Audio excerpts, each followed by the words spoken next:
My name is Michael Chait. I'm the president of the Greater Atlantic City Chamber. Thank you, NJBC, for hosting today's town hall session. It's incredibly important. And thank you all for joining us. So I have 17 years in the live event industry. Almost 9 years of that time was spent at Jim Whalen Historic Boardwalk Hall in the Atlantic City Convention Center. Currently, I'm the event director of the state's largest event, the Atlantic City Air Show. There's 3 points that I cannot emphasize enough today. Is one, the safety and health of guests, employees, and volunteers is always priority with any event, always top of mind. 2, events take time to put together, likely months, sometimes years. We're working on 2023 Air Show right now. The economic impact, as our 3rd point, goes far beyond the venue and the host promoter. So I want to share with you the economic impacts events have in Atlantic City, the challenges we currently face, and some potential solutions. With lockdowns and restrictions on gatherings in effect for months, we're experiencing the most severe downturn the live event industry has ever seen. In 2020, the Atlantic City Convention Center hosted only 21 events, down from 87 the year prior. The loss in total delegate spending from 19 to 20 is estimated at $175 million. It's a loss of more than 264,000 room nights. These numbers reflect only what was booked through Meet AC and do not reflect what was booked at each individual casino property because they have their own teams. Same thing with your non-gaming hotels as well. Oh. So the loss is exponentially greater when you take that into consideration. And right now, hundreds, if not thousands, of live event and hospitality employees continue to sit home collecting limited unemployment benefits. I think the number right now across the country is more than 6 million people. These events are predominantly scheduled midweek during the shoulder seasons and carry us through our region economically. Now let's talk about the Atlantic City Air Show. Air shows are a dynamic source of entertainment for the public, a platform for us to celebrate the brave men and women that serve, and a significant monetary boost for the host destination.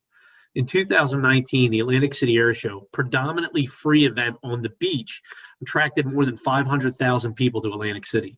The single-day event provided an economic impact of $70 million to the regional economy. We also estimated that it generated $2.9 million in tax revenue for the state, local and state tax. The live events industry is hanging on by a thread and needs additional support and guidance. Atlantic City has always been a thriving convention and trade show destination.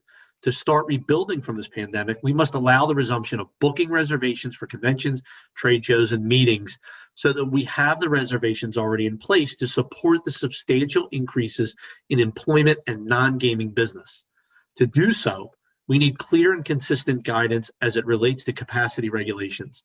Starting tomorrow, indoor gatherings are limited. It's an increase, but still limited to a maximum of 25 people.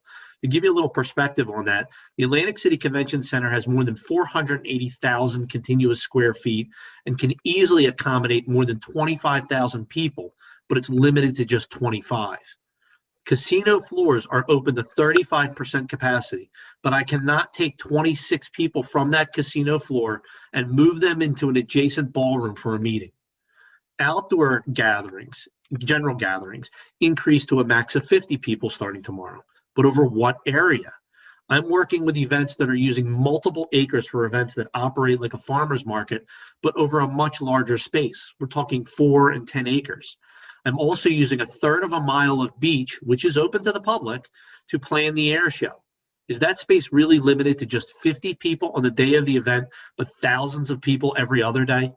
Outdoor gathering capacity must take usable square footage and event logistics into consideration versus an arbitrary number. We ask that the administration trust the event experts that know how to control density, duration, and egress.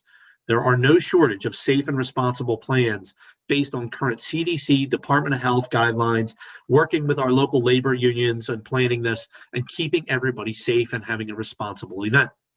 The live event industry will likely be the last to fully recover. They will need additional economic relief for working capital. The federal Shuttered Venue Operators Grant, which is a terrific program on the surface, excluded several live event industry professions, including but not limited to event production service companies, trade show and convention promoters, and athletic-centered competitions like marathons and triathlons. The challenge and lack of clarity with this grant are evident in the Small Business Administration's 23-page FAQ document that has been updated 6 times since January 27th. Now that the vaccine distribution is ramping up and we can truly begin to recover from this pandemic, we urge you to look at regions a little differently. Our region needs to start its recovery as soon as possible, as its economy has suffered as much as any area in the country.